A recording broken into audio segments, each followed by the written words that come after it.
As a surgical star who had won a national award, what I was best known for wasn't my achievements in the operating room, but the fact that my husband and my best friend had teamed up to cheat on me for 10 years. #Diego races through the rain for love shot straight to the top of the trending charts. I tried hard to ignore the endless speculation below, but before I had even stepped down from the podium, his deadly chain of calls had already come flooding in. Something happened to Lilly. Aren't you a doctor? Why are you still standing on that stage? Get the hell back here right now. I was forcibly taken to the hospital. When the operating lights went out, I removed my blood-stained gloves. The second assistant leaned in and sighed in admiration. Still Roma, completely unaffected, steady as if she were operating on a total stranger. Expressionless. I walked out and washed my hands. Whispers slipped through the crack of the door, drilling straight into my ears from behind. What's she being so arrogant about? No matter how good her skills are, she still has to personally operate on her husband's mistress. Back when they went public, it caused such a sensation. Looking at it now, it's just a joke. The man who once held me tightly and refused to let go was Diego, and the one who now put my name in the headlines in such a disgraceful way was also him. After the surgery, I handed the divorce agreement to Diego. Sign the divorce papers. The lab is mine, and the position of Mrs. Diego belongs to her. Chapter 1. I pushed open the door to the VIP ward. Diego was reclining against the headboard, gauze wrapped around his forehead. When he saw me, his gaze lingered on my face for a brief second before dropping back to the screen. How is she? It's been taken care of. I set the medical chart down by the bed. My voice was so calm that even I was surprised. He looked up at me. I met his scrutinizing gaze without flinching. Suddenly, the corner of Diego's mouth curled up as he spoke with his usual mockery. What? Big shot doctor, are you angry? The last 3 words were spoken almost under his breath, laced with unmistakable malice. I looked at him. The face that had once made my heart race countless times now held nothing but cold unfamiliarity. I pulled the divorce agreement from the folder and placed it in front of him. At the very least, she's been with you for 10 years. I paused briefly. Sign it. I'll make room for her. The lazy expression on Diego's face froze instantly. He lowered his eyes. His expression was unreadable. His tone dark and ambiguous. So generous. You really want to leave me that badly? Diego, if you're not tired. I am. Diego's fingers tightened around the document, his knuckles turning white. In your dreams. He looked up, his heavy gaze locking onto me. Roma, I'm telling you, unless I die, you can forget about getting rid of me in this lifetime.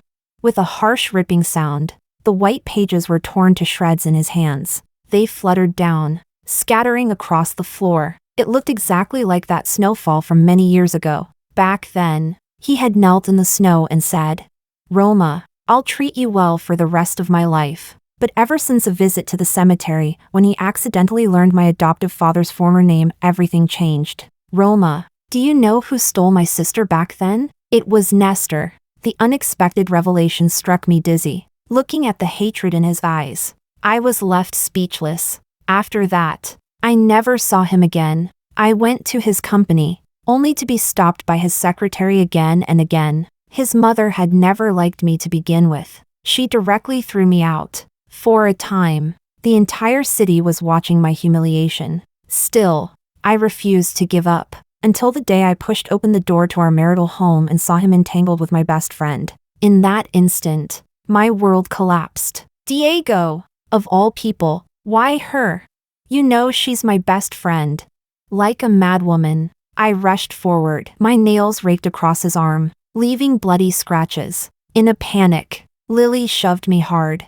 I wasn't prepared and fell to the ground. Diego wrapped an arm around Lilly and looked down at me from above, utterly disgraced. This wasn't my choice. She threw herself at me. I stared at Lilly in disbelief. Seeing my reaction, Diego smiled cruelly and slammed a stack of documents onto me. Roma, open your eyes and take a good look at what your adoptive father did. A father's debt is paid by his daughter. You'll never pay it off in this lifetime. For the next 10 years, infidelity and humiliation followed one after another. He hurt me in the cruelest ways, yet refused to let me go. I looked at the mess on the floor. I have plenty of copies of the agreement. Tear one up, and I can bring 10 more. I calmly met his furious gaze. Diego, I've done enough these 10 years. Let go. My indifference finally enraged him completely. Not enough. His chest heaved violently as he grabbed my wrist. His eyes dark and vicious. Roma, a woman who can't bear children, besides me. Who else would want you?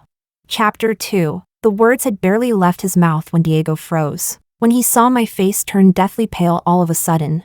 He was rarely at a loss, and the grip of his hand loosened unconsciously. I seized the chance to shake his hand off and left the ward without looking back. Back in my office, I locked the door. At some point, rain had begun to fall outside, tapping softly against the glass. I pulled open the bottom drawer and took out a small velvet box from deep inside. Inside lay a silver longevity lock, its edges worn smooth from years of handling. It had once been a gift I meant to leave for my child. I had even worn it around my own neck. The year I found out I was pregnant, Diego was overjoyed. He didn't want to wait any longer and decided to act first and ask for forgiveness later. On a rare snowy night, he held me tightly and said, Roma, in this lifetime I'll only ever marry you. If I break that vow, may I die a miserable death. I hurriedly covered his mouth, telling him not to say such inauspicious things. Later, when he stole the household register and was discovered by his mother, he knelt in the ancestral hall for a full day and night, refusing to give in. In a rage, his mother threw him out of the house. To save money, he even fought in underground boxing rings, getting himself into trouble. That night, trying to protect him, I was pushed to the ground by those men. Blood stained the snow red. The baby was gone, and I lost forever the ability to become a mother. Even these hands that held a scalpel almost became useless. To have my hands treated, Diego had no choice but to bow his head and return home. Although Diego was only an adopted son, his adoptive parents had long treated him as their own. Seeing how haggard he looked, they finally relented. But all of that was no match for that single phone call. When I discovered his affair with Lilly, I completely broke down. I never imagined his revenge against me would be getting entangled with my best friend. I cried. I fought. I demanded a divorce, but he refused to sign. No matter what. His mother came to see me in person and slapped me hard across the face. You think Diego won't divorce you because he still loves you? She sneered as she revealed the truth. Let me tell you, the only reason I agreed back then was because I valued the patents and results in your hands. They could endorse the company. And the reason he still won't divorce you now is the same. Otherwise, I would have had Diego throw you, the daughter of a thief, out of Shanghai long ago. I refused to believe it. Hysterical. Determined to confront Diego face to face. What I got was his own admission. What else did you expect? Roma, you should be grateful you're still useful. With red eyes, I shouted. But you said you'd only ever marry me. He gave a scornful laugh. Yes, that's why you're still my wife. It was just that he no longer loved me. At that moment, I finally understood. The man who loved me in that snowy night was already dead. I put the longevity lock back into the box and sent a message to a familiar account. Help me test a sample, and I'll agree. No sooner had I sent it than a call came from the nurse's station. Roma, Miss Lilly in the VIP ward has woken up. I pushed open the ward door. Lilly was leaning weakly against the headboard. When she saw me, a trace of smugness appeared on her pale face. So it was you who came. Expressionless. I recorded the information. Aren't you curious why Diego was speeding through the rain? My silence didn't stop Lilly from showing off. She extended her left hand. On her ring finger was a ring. Does it look familiar? My fingers clenched sharply. That ring was the first engagement ring Diego ever gave me. Back then, he was injured and I didn't have enough money. So I sold it to cover his medical bills. When I later tried to buy it back, I was told it had already been sold. Now, it was on Lilly's finger. This was the prize for the competition. She said, after all, when he proposed to you, I was there too. I thought he'd give it to you. Who knew? She let out a cold laugh. The first time I met you, I thought you were ridiculous. I only had to shed a few tears and you really believed I was a poor student, dragging me along everywhere. Let me be honest. If it weren't for Diego, who would ever be friends with someone as broke as you? Pain stabbed my chest like a needle. So the sincerity I had given her was utterly worthless to her. Looking at Lily's face, written all over with triumph, I suddenly felt everything let go. This twisted relationship. It was time for it to end. Chapter 3. I signed another copy of the divorce agreement, called my assistant, and had it delivered to Diego. Less than 15 minutes later, Diego called. I hung up directly. He sent a text right after. Lily's wound is infected. Come over and deal with it immediately. The timing of the infection was truly impeccable. I replied curtly. Sign the papers. I'll come handle it right away. Not long after, the office door was slammed open. Diego stood in the doorway, still wearing a hospital gown. The gauze on his forehead only made the gloom in his eyes more pronounced. He stared at me, his gaze dark, his voice cold as ice. Roma, are you really in that much of a hurry? I lifted my eyes to him. Yes. He tugged at the corner of his mouth, a sneer forming. Roma, don't forget, the lab you're so desperate to keep is funded by my family. I can make you a research star, and I can also leave you with nothing. Suit yourself. My indifference completely enraged him. Good, very good. Diego fixed his eyes on me, his chest heaving violently. Roma, you'll regret this. I knew Diego wouldn't let me off easily. I just hadn't expected his revenge to come so fast. The next day, the moment I arrived at the hospital, I noticed the strange looks people were giving me. The dean summoned me into his office and slammed a notice down onto the desk. Roma, big shot doctor, take a look yourself. These are all reports accusing you of academic misconduct. By decision of the group, all your duties at the hospital are suspended. And as for the lab, the neural regeneration factor project you were in charge of has been transferred to Lilly. I had expected this. Calmly, I removed my name badge, placed it on the desk, and turned to leave. But the department director stopped me. Wait, you can't leave yet. A patient's family specifically asked to see you. Before he could finish, the door was violently shoved open and a crowd rushed in. The woman at the front pointed at my face and screamed, "It's her! No medical ethics, taking bribes and seducing my husband. Beat her." Another man immediately chimed in. I saw it too. Flirting with patients. What kind of expert professor? She's a fraud who climbed up through connections. More voices erupted one after another. Someone like her deserves to be a doctor? Get out of the hospital. Some people tore at my white coat. Others shoved my shoulders. I tried to struggle. I've never done any of this. Show me the evidence. The more I tried to defend myself, the more agitated they became. Amid the chaos, something struck my temple. Warm blood trickled down my cheek. The hallway was packed with colleagues watching the spectacle, whispers filling the air. At some point, Lilly appeared at the front of the crowd, her arm linked with Diego's, a victorious smile on her face. What's going on with Roma? Lilly raised her brows, feigning surprise. Wasn't she always so proud? How did she end up like this? If you ask me, you shouldn't act so aloof as a person. Diego spoke coldly. Publicly admit to all the accusations and resign voluntarily. That will be the end of this. Lilly nestled against him and added in a sweet voice. And there's more. Diego! She also has to admit that she was the one who interfered between us first, that I was the original victim. Diego gently stroked her hair and said indulgently, All right. I snapped my head toward Diego, unable to believe he could be this shameless. Do you know the consequences of doing this? His gaze was indifferent, as if he were discussing something trivial. I know, but just like you said, Lilly has been with me for 10 years. I don't want her to suffer anymore. Suffer? Who, exactly, had suffered for 10 years? The sheer absurdity almost made me laugh. You're disgusting. I finally blurted it out. Diego's eyes turned sharp as he snorted. Still talking tough? Do you remember your precious junior, Leonardo? My heart sank instantly. He really knows how to repay kindness. You funded him, and he tried to stand up for you. Diego leisurely unlocked his phone and held it up in front of me. Too bad he used the wrong method. The police suspect he tampered with my car's braking system. He's already been taken away on suspicion of attempted murder. In the video, Leonardo's face was pale as he was escorted into a police car. That's impossible. He wasn't even in Shanghai that day.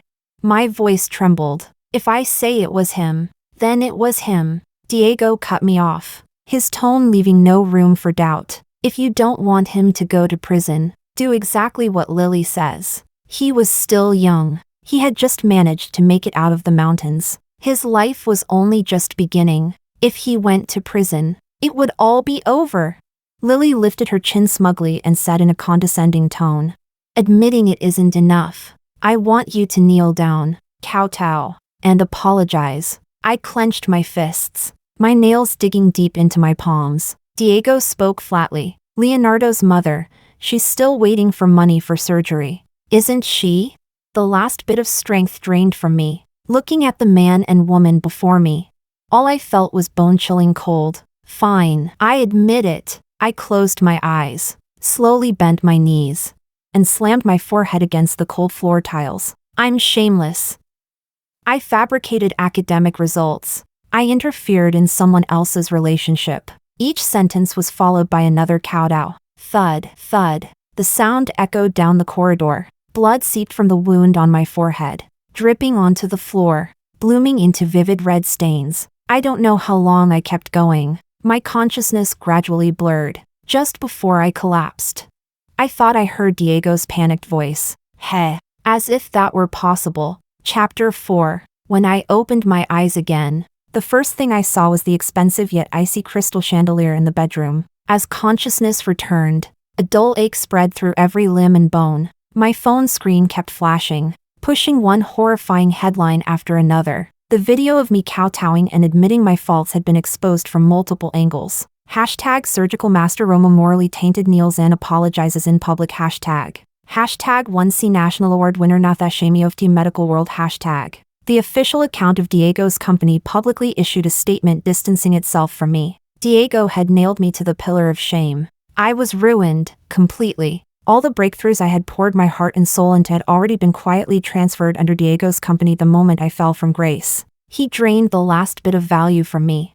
Then, like tossing away trash, prepared to discard me. Truly, ruthless. Just then, a special alert tone sounded on my phone. The sample I had previously asked a trusted old friend to send for discreet testing had come back with results. I opened the encrypted file the moment my eyes landed on that cold conclusion on the screen. My whole body felt as if it had been struck by lightning. Absurd. So absurd.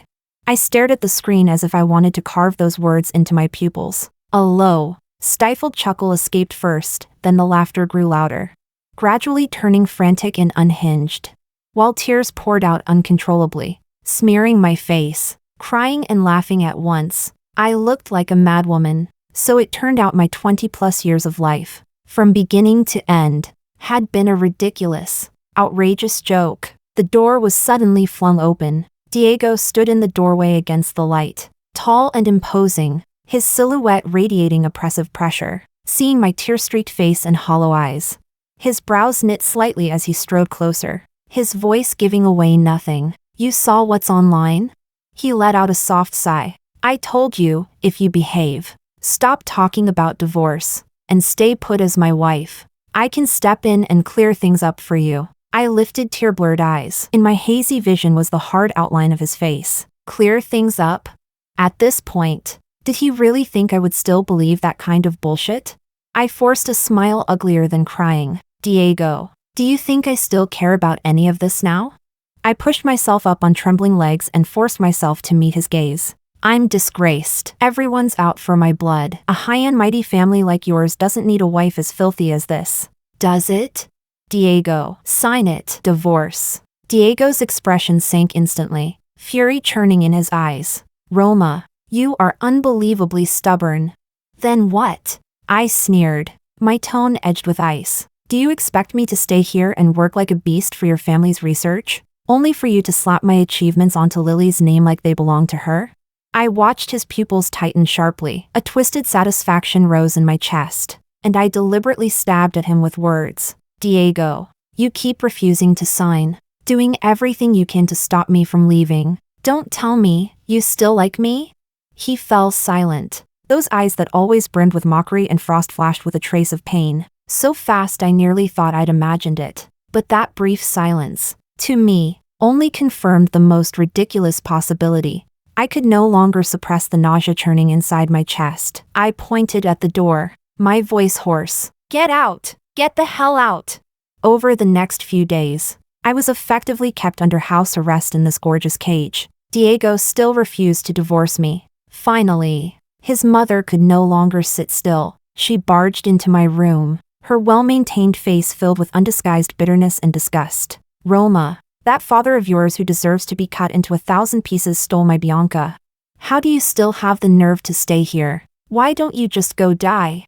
My Bianca. I looked at the woman in front of me, agitated and vicious in her words, and thought of the heavy identification report on my phone. My emotions were too complicated to put into words. A bleak sense of fate's cruelty, and a deep exhaustion, swept through my entire body. When she had finally finished cursing, I took out the document I had prepared long ago and handed it to her. This is the divorce agreement. My voice was calm, without the slightest ripple. I only want the lab. As soon as Diego signs, I'll leave this house immediately, and from then on, I'll have nothing to do with you ever again. She eyed me suspiciously, as if trying to find traces of some scheme on my face. In the end, the desire to rid herself of me, the stain, overwhelmed everything. She took the agreement and said coldly, "Remember what you said."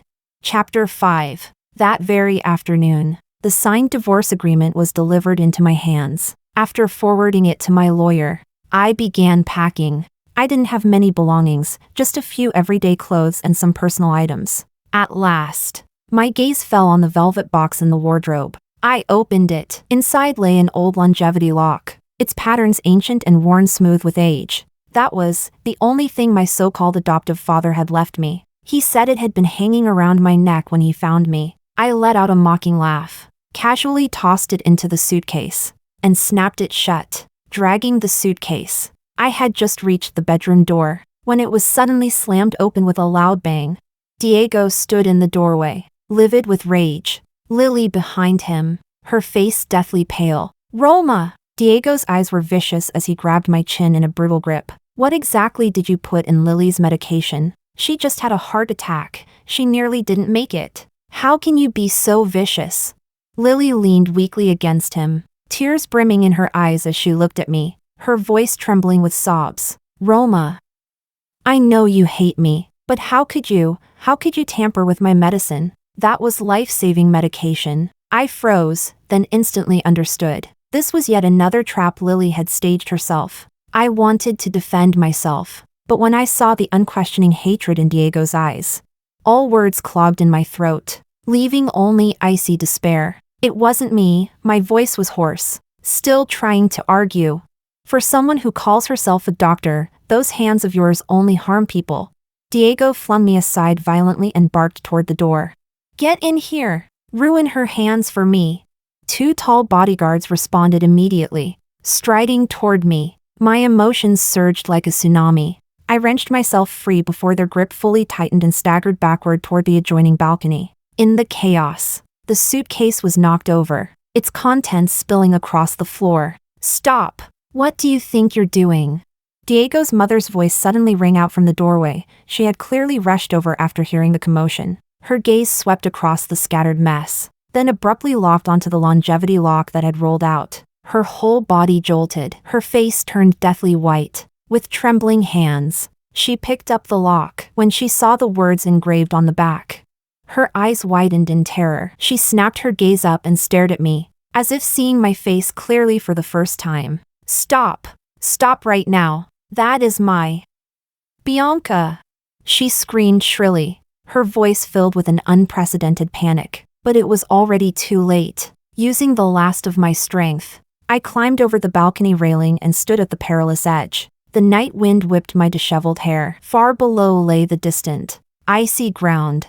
I gave Diego, whose face had changed in an instant, a smile of complete release. Diego, congratulations. Your great revenge is finally fulfilled. And congratulations to you as well, for personally forcing to death the one you searched for over 20 years. Roma. The moment the words fell, amid Diego's mother's heartrending scream of no, I let go. My body tipped backward, surrendering itself to the fall. Chapter 6. Excruciating pain surged like a tide, slamming me awake from unconsciousness. My entire body felt as if it had been crushed, especially my left arm and right leg, both immobilized in heavy casts, unable to move. With every breath, a sharp pain stabbed through my chest. I opened my eyes. What greeted me was the stark white ceiling of a hospital room, the air filled with the cold scent of disinfectant. I was still alive. That realization brought no joy, only a vast, dead emptiness. A faint sound came from beside the bed.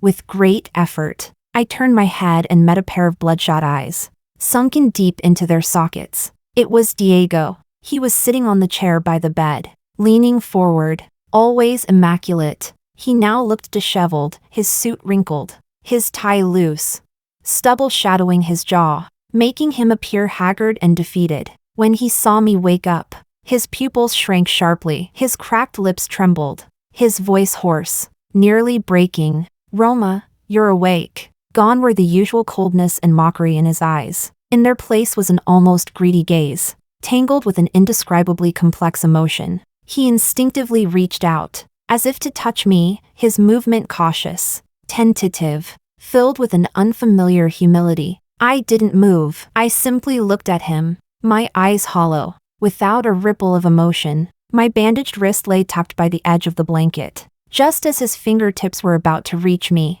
they froze, then slowly withdrew, curling into a fist, the knuckles whitening from tension. He lowered his head, his shoulders sagging slightly. His voice trembled with suppressed emotion and heavy remorse. "I'm sorry. Roma.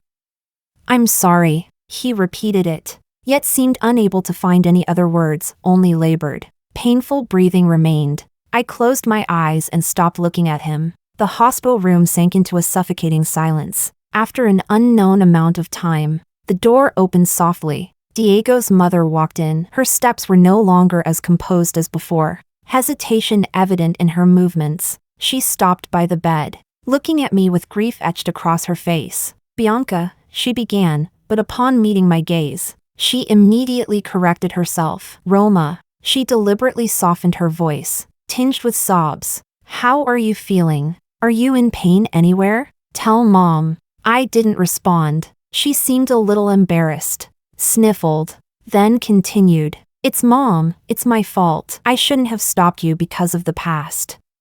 If I had known earlier that you were..." I opened my eyes and calmly interrupted her. "Known who I was? The adopted daughter of your enemy? Or the daughter you lost for over 20 years? Her face turned deathly pale, as if struck at her most painful nerve. Her eyes darted away, unable to meet mine. Her voice came out flustered. "Child, the past was a misunderstanding. We wronged you. Doesn't your family value reputation and honor above all else?" I looked at her, a cold curve forming at the corner of my mouth. "If you are my mother, then what am I? And what is Diego?"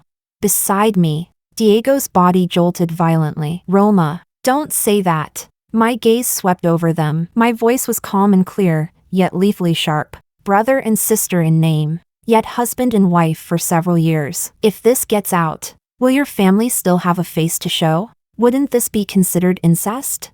The word incest struck like an ice-coated needle, stabbing straight into her ears. She stared in horror, lips trembling, her body swaying uncontrollably, rendered speechless. Diego's face turned pale as well. He shot to his feet, the chair scraping loudly backward. He looked at me with helpless panic in his eyes. His lips moved as if he wanted to explain or plead, but in the end, he could only force out a few words. "Roma, don't say it like that, Before he could finish, I cut him off with an even colder voice. "I'm tired." I closed my eyes again, shutting out all emotion, my voice left with nothing but exhaustion and indifference. "If you want to acknowledge me, fine. From now on, I will only be Bianca. Diego will only ever be the adopted son of this family. He and Lilly have already been together for 10 years. Haven't they? Perfect. I'll step aside and make it easy for them." When my words fell, the hospital room plunged into absolute silence. Chapter 7. The silence made the guilt in Diego's mother's heart even harder to bear. But she was, after all, the one in charge of the family. Her speed in weighing pros and cons was astonishing. She could never allow the word incest to be associated with the family, especially now. when she had just recovered her biological daughter. She looked at me, struggle and conflict flickered in her eyes, until they were finally replaced by a near do-or-die resolve. Fine. She almost gritted her teeth as she spoke, her voice carrying a barely perceptible tremor.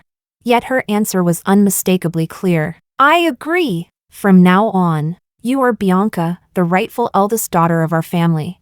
As for Diego, he will forever be my son. And your brother, Diego, standing to the side, stiffened violently. He snapped his head up to look at his mother, disbelief flooding his eyes. His lips moved several times, as if he wanted to say something, but in the end his gaze fell back on my indifferent face. The pain and faint hope surging within him shattered completely, leaving only barren emptiness. He understood that this was not only my demand, but also the choice his mother had to make to protect the family's reputation. He didn't even have the right to object. I nodded, signaling my agreement. Diego's mother acted with remarkable efficiency. Not long after I nodded, everything was quietly taken care of. Roma, due to severe injuries and complications from infection, failed to be resuscitated and passed away. Shortly after I recovered from my injuries, a grand and solemn banquet was held at the family estate. Crystal lights poured down, silk gowns brushed shoulders, glasses clinked amid lively chatter. I sat in a wheelchair, pushed to the center of the banquet hall by a nurse, my face pale. His mother stood beside me, holding a microphone. Tears flowed before she could even speak. With great emotion, she announced to all the guests that her biological daughter, Bianca, who had been lost for many years, had finally returned to her side after countless hardships. From this day on, she is the family's sole heir, Bianca. Her voice was choked with emotion, yet her gaze was unwavering. Thunderous applause erupted from the crowd, mixed with curious and probing looks. I sat there expressionlessly, like a lifeless doll, coldly accepting all those hypocritical congratulations. Across the crowd, Diego's eyes briefly met mine. He stood in the shadows of a corner, a glass of wine in his hand, his gaze locked tightly onto me. The perfectly tailored suit could not conceal the desolation clinging to him. As he looked at me, his eyes were shattered, roiling with pain, regret, and a profound despair. The lights were dazzling, voices filled the air. Sitting in the wheelchair, I met his gaze and slowly curved my lips into an extremely cold, extremely faint smile. He parted his lips, as if he wanted to say something, but in the end, he only drained the glass in one gulp. From that moment on, he was the adopted son, and I was the heiress. The title of siblings would become the eternal shackle between us. Chapter 8.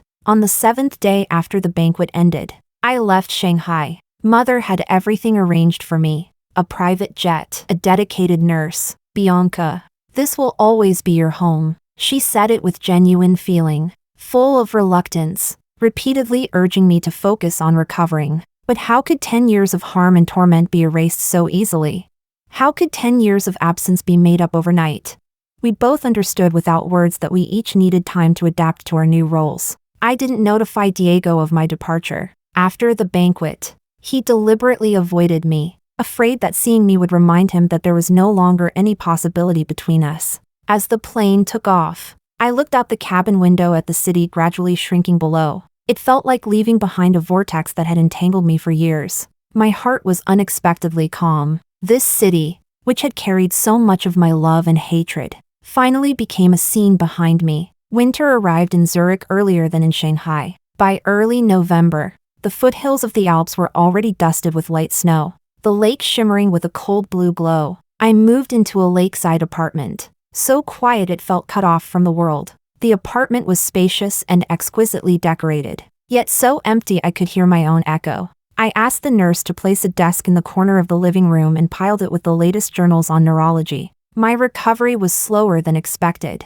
The fracture site still ached faintly when the weather turned gloomy. And the most troublesome part was my right hand. Nerve damage in my wrist meant my fingers couldn't exert strength. Even holding a glass of water made them tremble slightly. When Professor Williams came to see me, he stared at my trembling right hand for a long time, then gently patted my shoulder. Roma, losing you from the operating room is a loss, he said, but the laboratory will be different because of you. I accepted reality and turned to purely theoretical research. If I could no longer wield a scalpel, at least I could still use my mind. In early December, I officially joined Professor Williams's Institute of Neuropharmacology. It was a relatively closed environment. Most researchers were devoted to academia and paid little attention to outside turmoil. It suited me perfectly. Transitioning from clinical work to basic research was not easy. I spent a great deal of time relearning the fundamentals of molecular biology and pharmacology.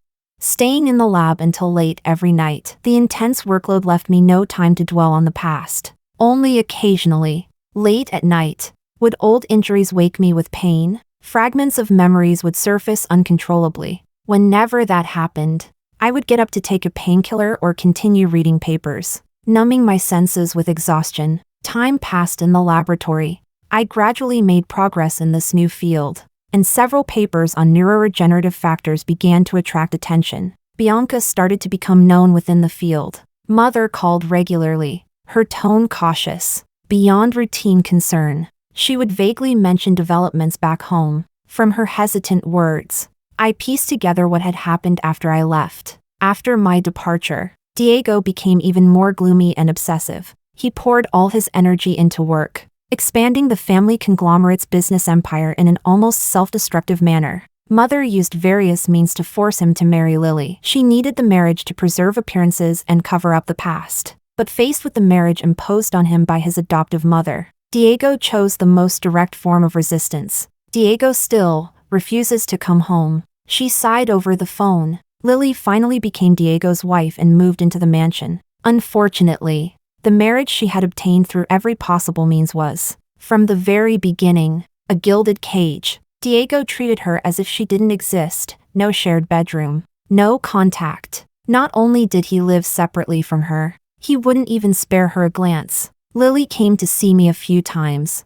Mother said coldly, complaining that Diego ignores her. Really, if it weren't for her back then. She didn't finish the sentence, but I could imagine how she had been rebuffed. But she wasn't the Roma who endured everything in silence, nor the Bianca who had just been found again. In Mother's eyes, her grievances were nothing more than the consequences of her own actions. No one cared about her suffering. The marriage limped along amid quarrels and indifference. But change came swiftly. Chapter 9. When the news arrived, I was in the laboratory observing the cultivation of a group of nerve cells. My assistant, Emily, was organizing newly received case files when she casually mentioned, "There's a special case in neurosurgery downstairs, Asian, chronic subdural hematoma, and a rare Rh-negative blood type."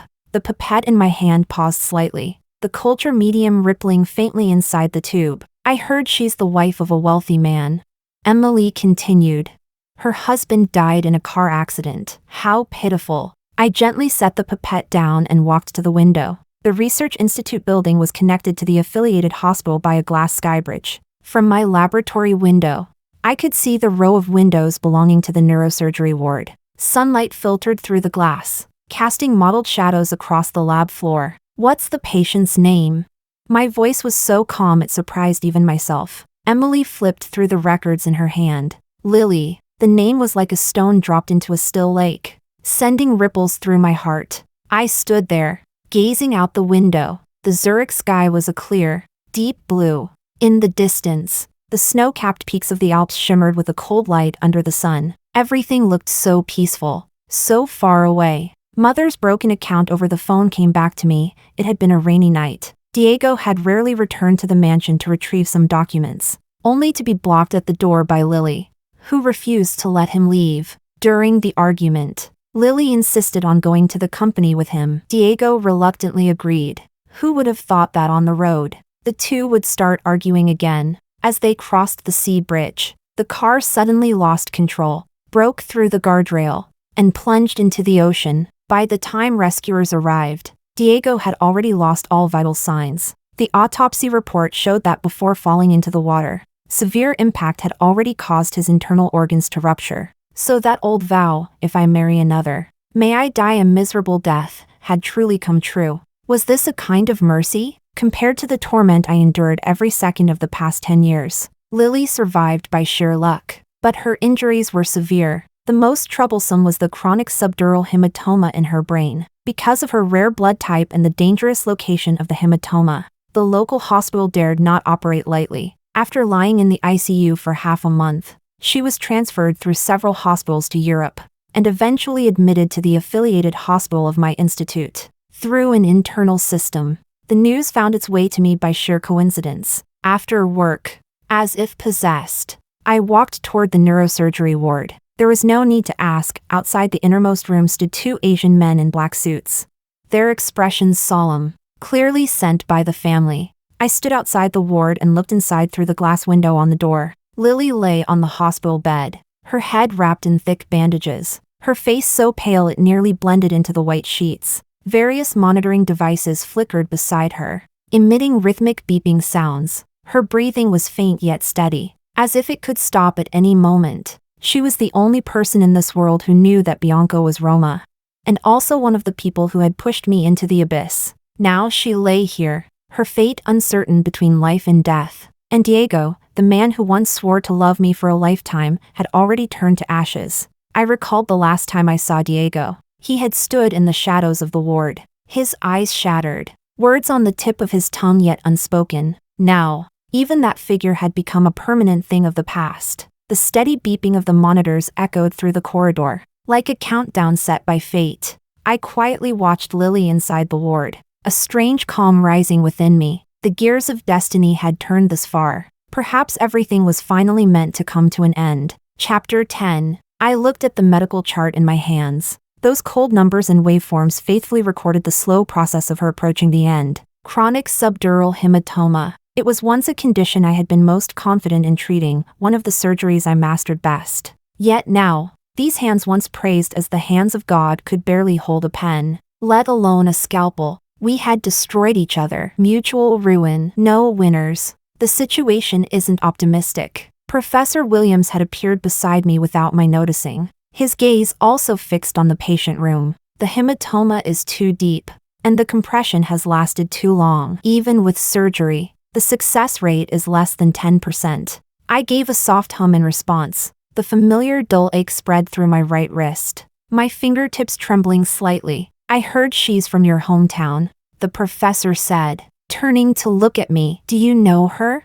Sunlight slanted in through the window at the end of the corridor, casting long shadows across the polished floor. I looked at the pale yet still delicate face on the hospital bed, and remembered many years ago on a university campus, her wearing a faded dress, asking timidly whether we could split the cost of textbooks together. I knew her once, I replied. A long time ago. The expert panel argued endlessly over Lilly's case. Every Wednesday, I attended the consultations as a specially appointed researcher from the institute. On the projector, Lilly's brain CT showed a dark mass, like a malignant flower blooming deep within her brain. The surgical risk is too high, but without surgery, she won't last the month. The question is, who would perform it? Her blood type is rare, the blood supply is limited, and the risk of massive bleeding during surgery is enormous. The location is too deep. One mistake could damage the brainstem. I listened quietly, occasionally jotting down a few keywords in my notebook.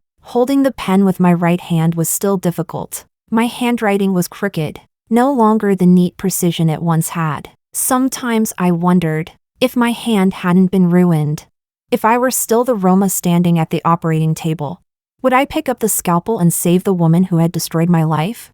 I didn't know the answer. I wasn't a saint. I couldn't forgive the harm done to me, the nights of humiliation, the videos of me kneeling and confessing in public, the research achievements stolen from me, and Leonardo's despair after being falsely imprisoned. Any one of these was reason enough for me to remain indifferent to her life or death. But I am a doctor, and a doctor's duty is to heal and save. What's your opinion? The professor asked suddenly, calling on me by name. Everyone in the room turned to look at me. From the imaging, I said, standing up and walking to the screen, awkwardly pointing to several areas on the CT scan with my left hand.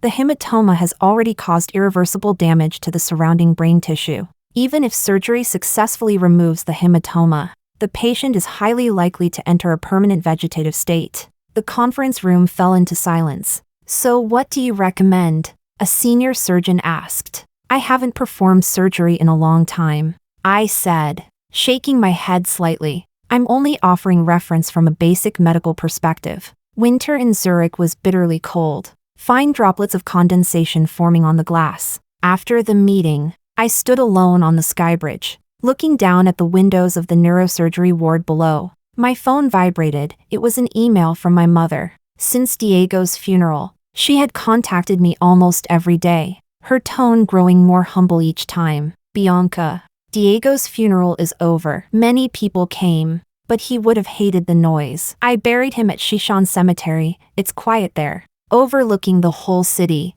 The company is in bad shape. Several major shareholders are forcing my hand. If I fall, the company will truly be finished. Mom misses you very much. I didn't reply. Chapter 11. Lily's parents arrived from their home country very quickly. In the doctor's office, they cried so hard they were nearly on the verge of fainting. Only a 10% chance of success? Lily's mother asked, her voice trembling. Then, what if we don't do the surgery? If we don't operate? She has at most 2 weeks left. The attending physician replied calmly. 10%, how are we supposed to choose?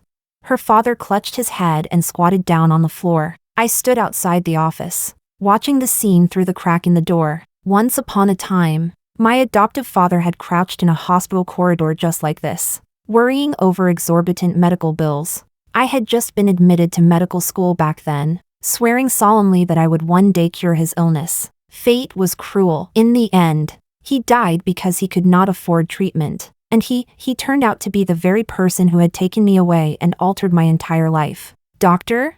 A timid voice interrupted my thoughts. It was Lily's mother. At some point, she had stepped out of the office and was now standing in front of me, her eyes swollen and red. I heard, you're from Shanghai. She asked carefully. They said you seem to know our Lily?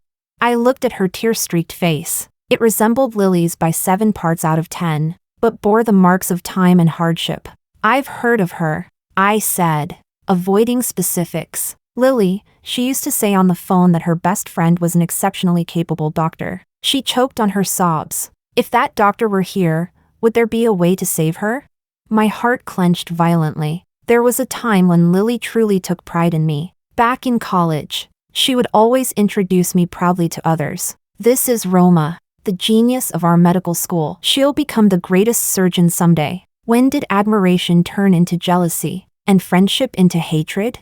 Medicine advances quickly, I said at last. Every doctor will do their best. Lily's parents hesitated for an entire day, just as they finally made up their minds and signed the consent for surgery. Lily's condition deteriorated sharply. That early morning, the nurse on duty made an emergency call for the doctors. I was up late in the lab correcting problematic experimental data and happened to witness the resuscitation process. Lily's blood pressure plummeted rapidly, while her intracranial pressure continued to rise. Doctors rushed into the room. One piece of equipment after another was brought in, but everything seemed futile. I stood at the end of the corridor, watching it all. The chaos inside the room contrasted starkly with the silence of the hallway, like a silent pantomime. In the end, the attending physician came out and shook his head at Lily's parents, who had rushed over. We did everything we could. Lily's mother's wail tore through the hospital's stillness. I turned and left, my footsteps echoing through the empty corridor. Outside, snow began to fall over Zurich. Fine snowflakes danced beneath the streetlights, like paper offerings sent to see someone off. That same day, Diego's funeral was held in Shanghai. My mother cried over the phone, saying that torrential rain fell that day, as if the entire city were mourning him. I did not ask for details, nor did I say I would return to attend. To me, Diego already belonged to a past life, my biological mother. After suffering the loss of a daughter, the tragic death of her son, and her daughter-in-law's critical illness within just a few short months, finally collapsed completely, the group was left leaderless, and its stock price plunged. None of this had anything to do with me anymore. The day after Lily died, my research team achieved a key breakthrough in the clinical application of neural regeneration factors. This discovery had the potential to bring hope to countless patients with spinal cord injuries and neurological disorders. Professor Williams excitedly patted my shoulder. Your theory was right. We're about to change so many lives.